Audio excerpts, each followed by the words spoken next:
Antes de la tormenta. 1973 a 1978. Crecí resentido, obstinado y furioso. Saddam Hussein. Los años 70 fueron una década dedicada por Saddam Hussein a la consolidación de su poder personal. Estableció como base de su fortalecimiento el control absoluto del ejército, en el que veía no solo la única fuerza capaz de deponerle, sino también un instrumento esencial de su política exterior.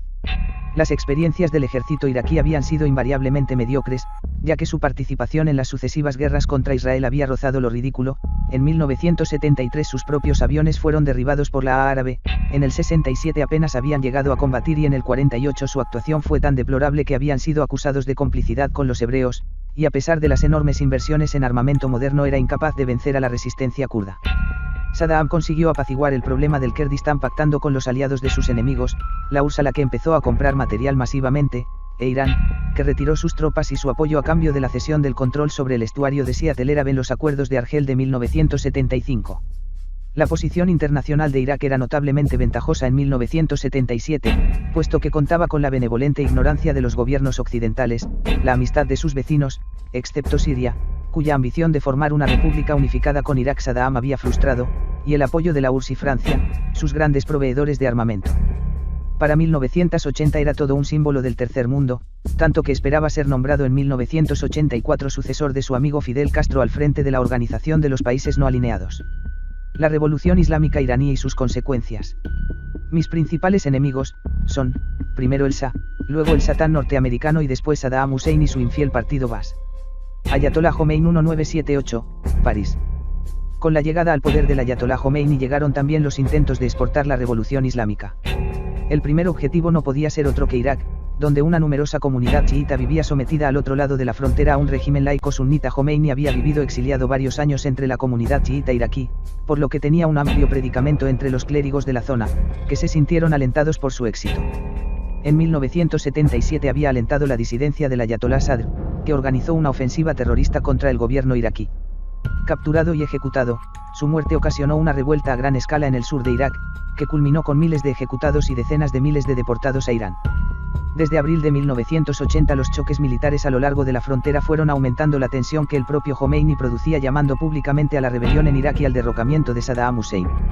En realidad, a pesar de sus excelentes relaciones con el depuesto Shah, Saddam había intentado intercambiar su apoyo al nuevo régimen por una revisión del Acuerdo de Argel, de 1975, por el que había cedido a Irán el control de Siat el-Arab. Pero el Ayatollah, que veía en Saddam un cadáver político, se negó a ceder un ápice. Todos los intentos de acercamiento de Saddam fracasaron, a pesar de que el dictador no dejó de realizar gestos destinados a apaciguar a los chiitas del sur y a reorientar la propaganda del poder en un sentido religioso. Saddam era un superviviente, y sentía que los nuevos vientos ya no soplaban del lado de los líderes socialistas como él, sino de los integristas. Pero Khomeini no dio su brazo a torcer. El 17 de septiembre de 1980, Saddam, que veía mucho más amenazada su posición como líder que la seguridad de su país, denunció unilateralmente el Acuerdo de Argel, lo que suponía, aunque el confiado Khomeini no quisiera verlo, una declaración de guerra. La ceguera del dirigente islamista es tanto más increíble si tenemos en cuenta que disponía, al menos desde julio del mismo año, de una copia del plan de ataque iraquí. Fue proporcionado por los soviéticos, a través de intermediarios, como medio de castigar el acercamiento iraquí a Occidente y su política independiente. Muy posiblemente Khomeini esperaba y deseaba la guerra, y esperaba llegar a ella contando con la ventaja de estar en la situación de agredido, y no la de agresor. Si esto sucedió realmente de este modo, su postura sería muy semejante a la de los israelíes en 1973. La invasión de Irán. Atacando por sorpresa en las primeras horas del día, tras años de recogida de información, la aviación israelí aplastó en el suelo a la aviación egipcia. En unas pocas horas un puñado de pilotos decidieron el curso de una guerra. El 22 de septiembre de 1980, aprovechando las primeras luces del amanecer, posiblemente debido a la escasa capacitación de los pilotos para el vuelo nocturno, la aviación iraquí atacó 10 bases aéreas iraníes, incluidas las de la misma capital, Teherán. Lo que Saddam Hussein pretendía era una repetición del exitoso ataque por sorpresa que en 1967 había destruido en tierra a la aviación egipcia. Incluso contaba con un avión que en su imaginación era una versión superior del Mirage 3 que emplearon los judíos, el Mirage I. Su gran amigo Jack Chirac se lo había suministrado a un precio $1 millón inferior al del resto de compradores como una cortesía especial. Autoproclamado mariscal de campo, como su admirado Stalin, a nadie se le ocurrió mencionarle que el Mirage I era un caza puro, no un cazabombardero como el Mirage 3. Los pilotos iraquíes ametrallaron a placer las bases enemigas, pero sin una carga de bombas o misiles adecuada no lograron destruir la capacidad de respuesta iraní. Aquel mismo día los Phantom enemigos ya lograron, no solo despegar, sino hundir 4 buques iraquíes y arrasar 2 campos de aviación como represalia. Además, también se concentraron a fondo en un objetivo realmente valioso como era el sistema de refinerías iraquí. Incluso en medio de la confusión del ataque por sorpresa los iraníes seleccionaron sagazmente el objeto de sus represalias. Aquello no tenía nada que ver con la respuesta caótica que Saddam esperaba de la recientemente purgada cúpula de las Fuerzas Armadas. El plan de Saddam era limitado, y se fundaba en los datos aportados sobre la situación interna de Irán que obtenía de los generales del Shah exiliados en Bagdad. Se le convenció de que no existía ninguna posibilidad de que el enorme y bien armado ejército imperial se enfrentase a él, ya que las purgas de los islamistas lo habían reducido a la impotencia. Incluso en el caso de que Jomeini consiguiese improvisar algún tipo de fuerza defensiva, la falta de suministros derivada del bloqueo occidental le impediría prolongar su esfuerzo militar contra las bien armadas tropas iraquíes. Además, Irak solo tenía interés en asegurarse a Tel Aviv y lograr ocupar algo de territorio iraní que pudiese ser intercambiado luego por cesiones diplomáticas de bajo nivel. Incluso cabía la posibilidad de que una rápida derrota de Jomeini alentase a la rebelión interior. Ninguna de estas optimistas previsiones habría de cumplirse. Crisis de la ofensiva. Se ha producido la segunda Wadisilla, hemos aplastado de nuevo a los persas. Saddam Hussein. El ejército iraquí aún no tenía las proporciones colosales de 1991, y además se destinaron solo 6 divisiones de las 12 existentes a la campaña, lo que limitó mucho la capacidad operativa de los comandantes. Saddam estableció 7 objetivos distintos a lo largo de toda la frontera, contando solo con la oposición de una única división acorazada enemiga. El objetivo principal era la gran ciudad de Abadan, pero antes de Abadan, era imperativo tomar Khorramshahr, una ciudad menor que controlaba los accesos de aquella más allá del río Rarum. Sin embargo, nadie podía esperarse el arrojo con el que los iraníes estaban dispuestos a defender su nación, bloqueando a los 60.000 iraquíes y sus 1.000 carros, con menos de 10.000 hombres. Sin más que armas ligeras y de ocasión, la escasa guarnición improvisada rápidamente mantuvo a raya a los iraquíes hasta el 24 de octubre, causándoles unas 7.000 bajas, y la pérdida de más de 100 vehículos y Khorramshahr solo era una ciudad sin importancia defendida por una guarnición de milicianos sin armamento. El ejército iraní, en proceso de reorganización, aún no suponía una amenaza inmediata, pero con 45.000 bajas en su relativamente reducida fuerza de invasión, a cambio de una ganancia territorial que en ningún caso iba más allá de los 40 kilómetros, Saddam perdió las ganas de seguir combatiendo. Ordenó que sus tropas se detuviesen y mantuviesen las posiciones, a pesar de que no había logrado ninguno de sus objetivos militares, y que sin lograr la ocupación de Abadan la salida de Irak al mar seguía dominada por los iraníes. Quizás confió en una solución política facilitada por la incapacidad de los ayatollahs y de su régimen de asumir el castigo sufrido hasta el momento. Pensando desde el principio en una solución negociada al conflicto, trató de reducir al mínimo el nivel de la agresión, confiando en ganarse la benevolencia del pueblo persa. Al igual que en tantas ocasiones posteriores, Saddam se equivocó por completo. Irán acepta el desafío. Esta fuente mana sangre de mártires de Irán que ya gozan del paraíso. En Teherán, Jomeini vio en la guerra no solo la posibilidad de unir a su pueblo frente a un enemigo ancestral, consolidando su poder y la revolución islámica, sino también la ocasión de derrocar a Hussein y convertir a Irak en otra nación islámica chiita. Para agravar aún más la situación, Jomeini, a pesar de su fanatismo, no cometió el error de creerse un genio militar. En lugar de tomar el mando directo de las tropas, delegó en su segundo, Hasim Rafsanjani, un antiguo oficial del Shah expulsado del ejército por sus actuaciones sediciosas y que demostró cierta capacidad como comandante. Los islamistas iraníes aceptaron la guerra, y en aquel momento Saddam debió comprender la magnitud de su error. A la hora de planear una campaña hay que asumir todos los riesgos posibles, y el de una guerra convencional y a gran escala contra Irán era uno que Irak jamás debería haber aceptado. Mucho más extenso y poblado, con amplio acceso a mares navegables, la misma geografía hacía casi imposible que Irán perdiese la guerra, pero en cambio facilitaba mucho que la ganase. Incluso en el caso de que los iraquíes hubiesen conseguido avanzar en el sur, solo habrían tenido por delante kilómetros y kilómetros de tierra sin valor donde habrían sido vulnerables a un ataque de flanco desde las montañas del norte. Los iraníes, si lograban romper el frente iraquí, solo tenían delante un desierto indefendible, donde además les esperaban sus correligionarios chiitas. Con la caída de Basora, Bagdad mismo no habría tenido defensa posible. Por si fuera poco, los objetivos principales para la aviación iraquí estaban muy alejados de la frontera común, mientras que los objetivos iraquíes estaban muy próximos a la misma. Si a esto añadimos la nula capacidad demostrada por la defensa antiaérea iraquí y la calidad de los restos de la Fuerza Aérea Imperial iraní, el futuro no se mostraba prometedor para Saddam Hussein. Su viejo amigo Jack Chirac, dispuesto como siempre a echar una mano, aceleró la entrega de más Mirage y, que seguirían nutriendo regularmente la Fuerza Aérea iraquí durante todo el conflicto hasta superar los 328 aparatos suministrados en versiones adaptables tanto al empleo de los Exocet como a la defensa aérea y el reconocimiento avanzado, misión en la que luego serían sustituidos por los MiG-25 soviéticos. Desde el primer momento ambos bandos trataron de privar al otro de su principal fuente de divisas, el petróleo, pero como ya hemos comentado resultaba mucho más fácil para Irán colapsar la concentrada industria de extracción iraquí. Por si fuera poco, el control de Abadan bloqueaba la salida del crudo iraquí, mientras que Irán podía enviarlo al mercado a través de sus puertos en el Índico, fuera del alcance de la aviación iraquí. Al menos, de momento. La contraofensiva iraní. Los guardias islámicos. Hemos venido a combatir contra Irak. Hemos abandonado a nuestras familias. Este chico solo tiene 14 años y ha venido a combatir. Declaraciones de un guardia islámico. En mayo de 1981, tras varios meses de intensos preparativos, el ejército iraní lanzó una contraofensiva que consiguió hacer retroceder varios kilómetros a los iraquíes. La ofensiva se repitió con éxito en octubre, pero para entonces era evidente que los restos del ejército del Shah no estaban en condiciones de ofrecerle a Jomeini la victoria decisiva que esperaba. Por eso en noviembre, la siguiente ofensiva estuvo dirigida por los voluntarios de la Guardia Revolucionaria Islámica Pasdaran. Igual que los terroristas suicidas islámicos, pero a gran escala, los jóvenes guardias revolucionarios se lanzaban buscando el martirio y el paraíso contra las posiciones iraquíes hasta que lograban colapsarlas.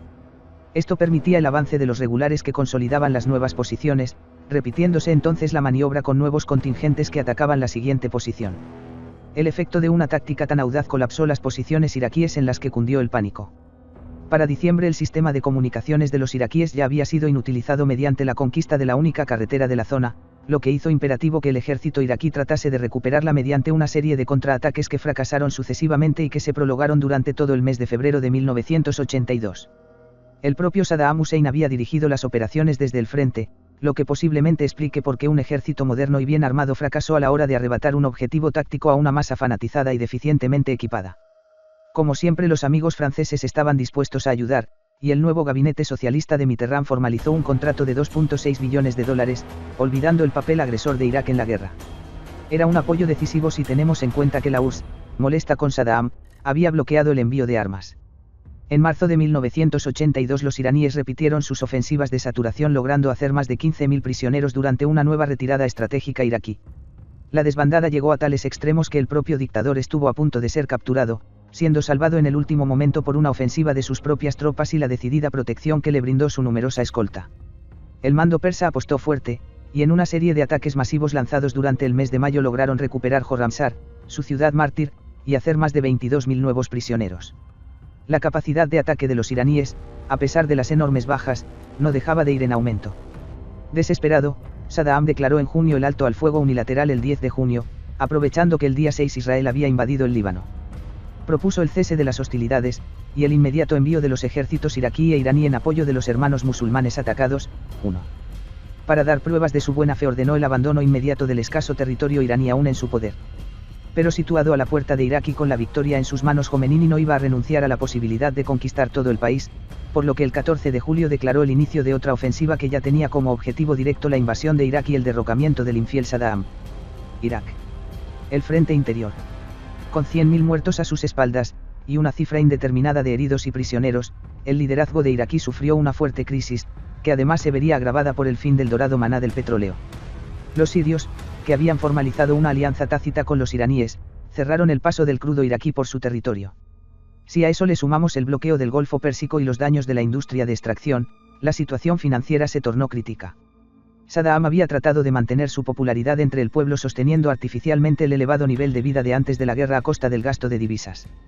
Además gastaba sumas fabulosas en premios y recompensas a las familias de los caídos y a los jefes militares, en premio a su lealtad, por lo que la crisis de las ventas de crudo atrapó al país sin reservas económicas.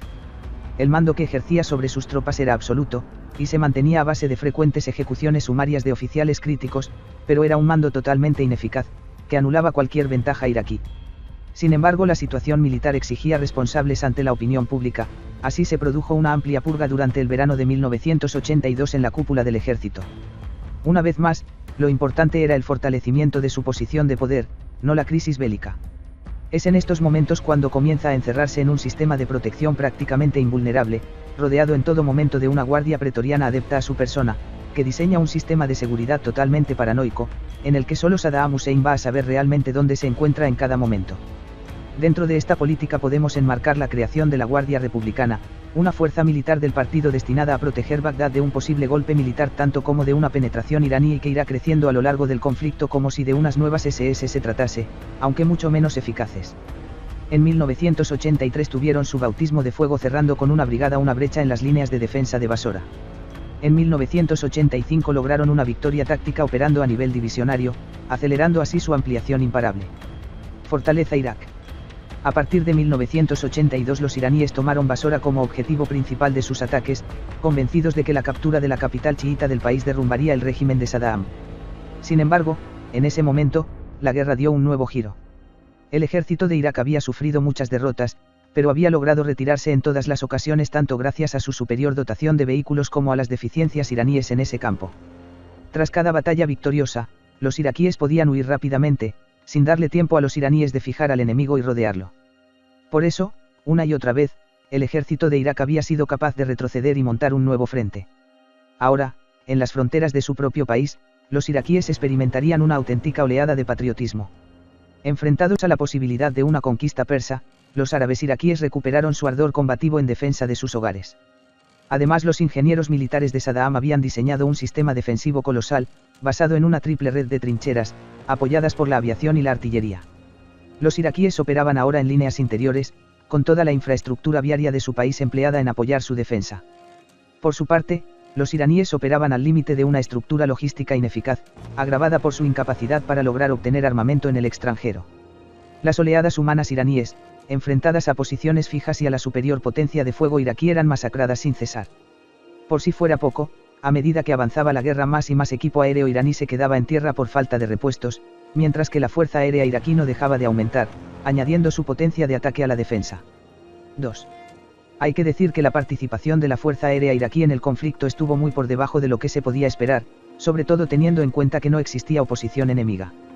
La confianza del ejército en la protección de sus fuerzas aéreas era tan limitada, que no se estableció ningún sistema de identificación amigo/enemigo, por lo que la defensa A se limitó a ordenar el derribo de cualquier avión que sobrevolase sus posiciones, lo que condujo a que el 75% de sus bajas aéreas en la guerra las causase el fuego amigo, ya que no existía prácticamente otra posibilidad de ser derribado. Aunque es cierto que la aviación iraquí aceptaba rígidamente el sistema soviético, basado en el control rígido de los aviadores por sus controladores terrestres, esto no justifica que una fuerza aérea tan numerosa y bien equipada realizase una contribución militar tan limitada. Se calcula que desde 1984 las fuerzas aéreas iraquíes no contaron en ningún momento con menos de 800 aparatos disponibles, una cifra apabullante, contra un Irán que difícilmente podía tener en el aire a 50 PAMTOM, a coste de canibalizar su flota de 239 aparatos. Ni siquiera hay pruebas de que sus excelentes F-14 Tomcat, entre 8 y 16, llegasen a volar en algún momento de la guerra. La ayuda de los aliados. Con Vietnam del Sur cayeron Laos y Camboya. Si caía Irak caían Jordania, Kuwait y Arabia Saudita. Una ventaja añadida vino del decisivo giro de la diplomacia soviética, que vio en los iraníes pro-afganos y expansionistas un peligro latente para sus posiciones en Oriente Medio y Asia Central. Para 1983 el suministro de material soviético superaba los niveles de preguerra, y seguía aumentado. Los repuestos y el apoyo técnico eran vitales para un país que disponía de un 70-80% de material soviético dotando sus fuerzas. 1.200 consejeros soviéticos llegaron escalonadamente a Irak, haciéndose cargo del diseño del sistema defensivo y colaborando con los mandos del ejército y la aviación. Con su consejo experto, que Saddam podía aceptar sin temor a un desafío a su poder, el sistema defensivo de Basora se consolidó definitivamente. Los iraníes lograron ganar casi 6 kilómetros a base de bajas humanas colosales, pero sus avances eran inevitablemente contenidos, e incapaces de consolidar sus conquistas se retiraban perseguidos por el fuego iraquí. 3. Los ayatollahs estaban obsesionados con la posibilidad de tomar Basora e instaurar una nueva república chiita, por lo que se negaron a aceptar que la posibilidad de colapsar las defensas iraquíes estaba más allá de sus posibilidades militares. Siguieron llamando incesantemente al martirio y a la Guerra Santa, fanatizando a los jóvenes guardias de la revolución. No se estaba jugando el destino de una provincia iraquí, si caía Basora, caía Irak, y con Irak la revolución islámica se extendería como la pólvora por los débiles países que bordearían la nueva república fundamentalista. Este fue un error de amplio calado, puesto que convenció a las monarquías petrolíferas de la necesidad de apoyar a Irak con un río de divisas. Los franceses, poco dispuestos a perder sus lucrativos negocios, aceptaron ceder a crédito aviones de ataque Super Etendard y un suministro ilimitado de misiles antibuque Exocet. La misión de estos aviones sería masacrar a los petroleros iraníes a una velocidad sorprendente. Entre marzo y agosto de 1984 más de 70 buques enemigos fueron hundidos por el mortífero binomio galo que ya había demostrado su extraordinaria capacidad en la Guerra de las Malvinas, asediando la isla de Karj, principal puerto iraní de exportación en el Golfo Pérsico. Durante toda la guerra Francia suministró 848 misiles Exocet, de los que al menos 500 fueron empleados en acciones de guerra. La guerra de desgaste. Para finales de 1984 ya habían caído 180.000 iraquíes, a los que hay que añadir 500.000 heridos. Irak asumía un coste proporcionalmente mayor, ya que a sus 65.000 muertos, había que sumar 250.000 heridos y 60.000 prisioneros sobre una población de solo 18 millones de habitantes, muchos de ellos opuestos al régimen, frente a los 54 de Irán. Los ayatollahs también tenían que combatir su propia disidencia interna, manifestada en importantes atentados, pero en esencia su posición interna parecía más segura. Ante la evidencia de que a la larga Irak se desangraría antes que Irán, Saddam recuperó el interés por la vida de sus hombres y ordenó la mejora intensiva de las posiciones, siempre con asesoramiento soviético. Aumentó mucho sus fortificaciones y reforzó el empleo masivo de la artillería contra los asaltos enemigos.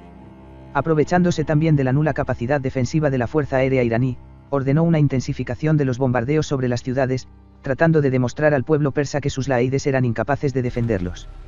En Bagdad, en cambio, la situación era tranquila, ya que la inexistencia de aviones limitaba las incursiones iraníes a mínimos fácilmente soportables.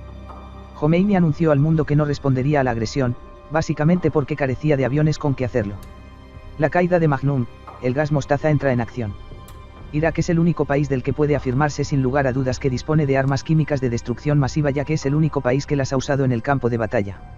Los iraquíes, para limitar el frente a cubrir, habían desviado los cursos fluviales creando pantanos artificiales al norte de Basora.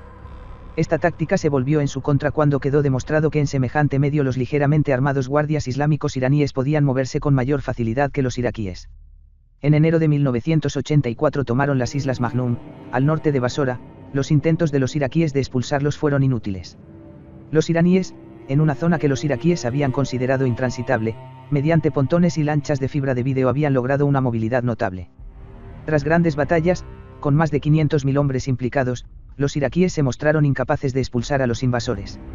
Saddam, desesperado, dio vía libre al empleo de gas mostaza.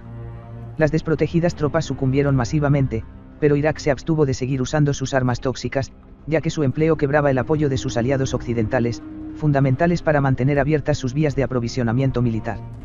Por otra parte, los equipos de protección NBQ eran baratos y no estaban sometidos a la restricción del armamento, por lo que para 1985 el ejército iraní ya los desplegaba a gran escala.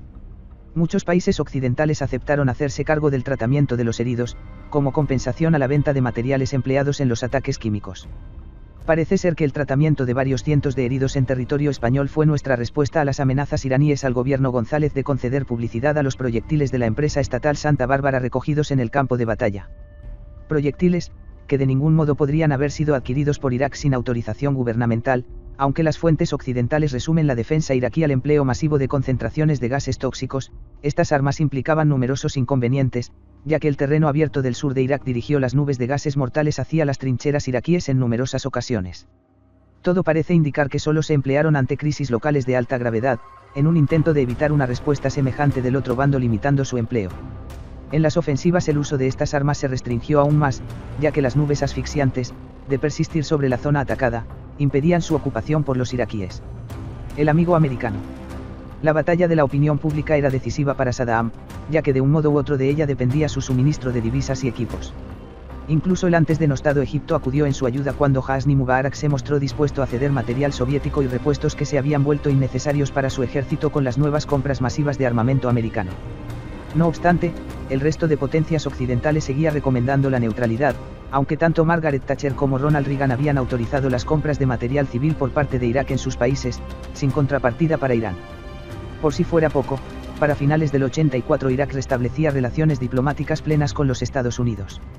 No obtuvo de América más armas que 2 revólveres de lujo, pero en cambio la CIA se dispuso a proporcionar a Irak un suministro incesante de inteligencia por satélite.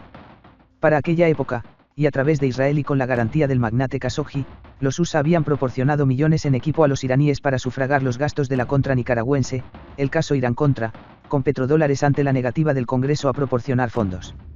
Los israelíes, que seguían temiendo tanto a Hussein como a Jomeini, estaban encantados con la posibilidad de aumentar las bajas mutuas, pero la administración Reagan, totalmente enfrentada al régimen de Teherán, se consideró en la obligación de equilibrar de nuevo la situación. Fue una decisión correcta para mantener a Irak en el campo occidental, ya que para 1986, con la revelación del escándalo Irangate, Irán-Contra, Saddam ya dependía tanto de la inteligencia americana para planificar la defensa de Basora que le resultó conveniente olvidar que había sido el armamento americano el que había alimentado algunas de las ofensivas más sangrientas de los iraníes. Nuevamente como modo de compensación, la CIA suministró apoyo técnico para la mejora del sistema defensivo iraquí, que se iba a demostrar invulnerable a los sucesivos ataques iraníes, ya que año tras año se iba consolidando con sucesivas mejoras de diseño y construcción. Las batallas de las ciudades. El Scad era esencialmente una actualización de la Quinta II, la estrategia de Saddam era esencialmente una actualización de las tácticas de terror empleadas contra Londres en 1944. Este suministro de divisas y material convenció a Saddam de que podía lograr una paz negociada, o incluso el derrumbe del régimen de los ayatollas, intensificando su ofensiva aérea con un ataque masivo con misiles tierra-tierra SS-12 soviéticos. Hay que recordar que Teherán estaba situada a 650 kilómetros de la frontera, por lo que los Scad modificados de los iraquíes posiblemente no hubiesen bastado, aunque sí sus versiones más avanzadas diseñadas con ayuda de Argentina y Alemania Oriental. La ofensiva estaba basada, en su elemento aéreo, en unos 30 Tu-16 Bayar y Blindar Tu-22 soviéticos, que sufrieron escasas bajas en el conflicto. Los iraníes habían logrado adquirir armamento semejante en el mercado internacional, 4, por lo que su respuesta dio lugar a la llamada Primera Batalla de las Ciudades. El agotamiento de los arsenales respectivos retrasó el reinicio de la ofensiva de misiles hasta 1985, prolongándose entre marzo y abril de ese año en la que sería conocida como Segunda Batalla de las Ciudades. Sumado al nivel insoportable de bajas en el campo de batalla, sin ninguna ventaja evidente ya que como agresor, Irán llevaba ya 3 años atacando sin éxito las defensas iraquíes, las batallas de las ciudades erosionaron mucho el apoyo popular iraní a la guerra. Para entonces ya eran comunes las patrullas móviles de reclutamiento, y el flujo de voluntarios disminuía rápidamente. Saddam no tenía mejores perspectivas, y tuvo que rebajar la edad de reclutamiento a 17 años a la vez que prohibir los licenciamientos, pero la aparente invulnerabilidad de los iraníes comenzaba a ceder. Al menos, aparentemente. La caída de FAO. Saddam recibió un golpe inesperado cuando en febrero de 1986 los iraníes rompieron sus sólidas defensas usando tácticas de infiltración mediante tropas de asalto, propias de 1917. Gracias a su nueva estrategia se adueñaron de la península de FAO, un objetivo estratégico para la toma de Basora. Saddam ordenó de inmediato su reconquista, pero ahora eran los iraníes los que se habían atrincherado y rechazaban a los iraquíes. La propia Guardia Republicana fue empleada masivamente en este cometido, pero fue estrepitosamente derrotada. Sin embargo, su proceso de ampliación continuó imparable, ya que su función no era tanto la de reserva estratégica como la de puntal del régimen. No obstante, el poder de fuego de Saddam se hacía notar, a pesar de contar con la ventaja de la defensa y resultar victoriosos en la defensa de FAO, los iraníes sufrieron 20.000 muertos, el doble que los iraquíes. Repitiendo su estrategia de principios del conflicto, Saddam ordenó la toma de Mehran, una ciudad sin importancia al norte del frente de batalla. Tras una conquista sencilla ante la práctica ausencia de defensores, intentó intercambiarla por FAO, pero los iraníes se negaron, y lograron recuperarla en junio tras una contraofensiva sorpresa. En medio de una crisis parecida a la de la Alemania nazi tras la caída de Stalingrado, Saddam remedó a Goebbels y su discurso de la guerra total. Reclamó donaciones de sangre masivas, reclutamiento sorpresa en las industrias no esenciales, trabajo obligatorio de no combatientes en tareas auxiliares, medidas de fomento de la natalidad. En su desesperación, como cada vez que se enfrentaba a una situación límite en el frente de batalla, volvió a sondear la posibilidad de una paz negociada. Pero Irán no estaba interesado en nada que no fuese la rendición incondicional. Irritado, Saddam recrudeció su ofensiva de bombardeo sobre las ciudades iraníes y de presión sobre la industria petrolera enemiga. Los puertos iraníes del Índico comenzaron a convertirse en un objetivo usual, con lo que las exportaciones de crudo se volvieron inseguras. A pesar de eso, la situación de Saddam era crecientemente desesperada, tanto que incluso corrió el riesgo de ofender a sus aliados empleando nuevamente gases tóxicos en cantidades limitadas contra brechas especialmente peligrosas. La crisis del 7C. Si nosotros no protegemos las rutas del petróleo, otros lo harán por nosotros. Ronald Reagan. Durante el triste invierno de 1986, y enfrentados a una crisis de consecuencias imprevisibles, los oficiales del 7C iraquí manifestaron en masa su apoyo a su comandante, el general Abdul Rashid, cuyas críticas al dictador en la prensa kuwaití estaban a punto de costarle la vida.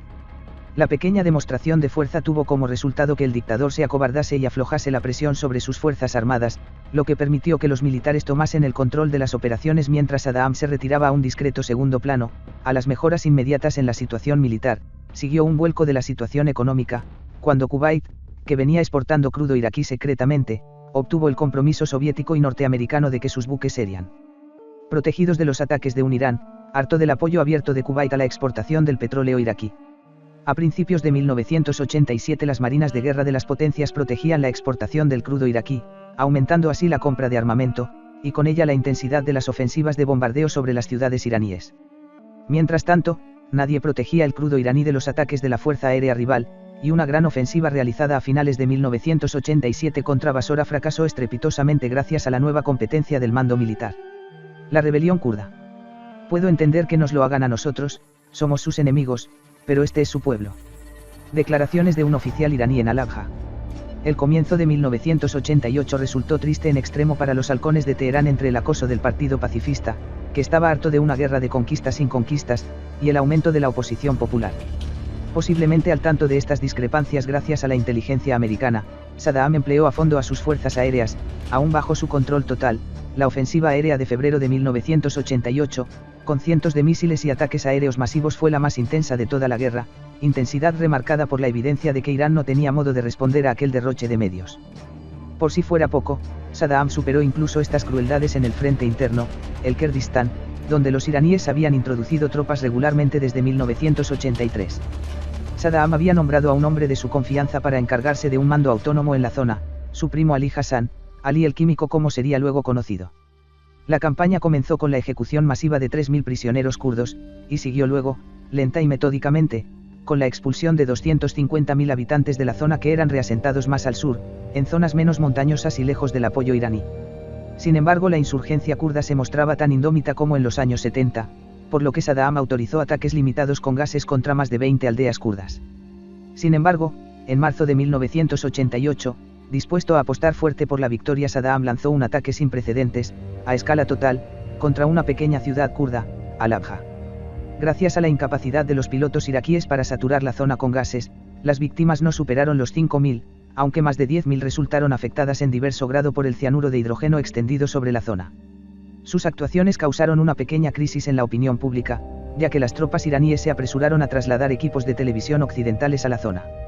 Los periodistas pudieron atestiguar que la gran mayoría de los muertos eran mujeres, niños y ancianos, y que la posición no tenía ningún valor militar, al menos no para una mentalidad occidental, ya que Saddam hacía la guerra no a los 15.000 hombres de las guerrillas kurdas, sino a todo el Kurdistán, por lo que para él resultaba totalmente lógico causar la mayor cantidad de víctimas posibles, con independencia de su edad o su sexo.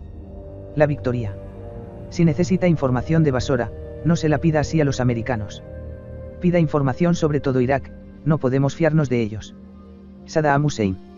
Los generales del ejército, apoyados por el espionaje de la CIA y los consejeros militares americanos, lanzaron en abril una victoriosa ofensiva terrestre, la primera desde el inicio de la guerra, que permitió la recuperación de la península de Fao. El alto mando iraní entró en crisis, puesto que se enfrentaba a la evidencia de que tras 7 años de ofensivas había perdido toda ventaja posible para la toma de Basora. La situación siguió empeorando catastróficamente cuando los iraquíes aprovecharon su impulso para golpear a lo largo de todo el frente, liberando todo el territorio iraquí ocupado desde 1982. Aprovechando su recuperado empuje, en 2 nuevas ofensivas victoriosas en el frente norte y central, expulsaron a las fuerzas iraníes del Kurdistán y se ocupó una estrecha franja de territorio iraní.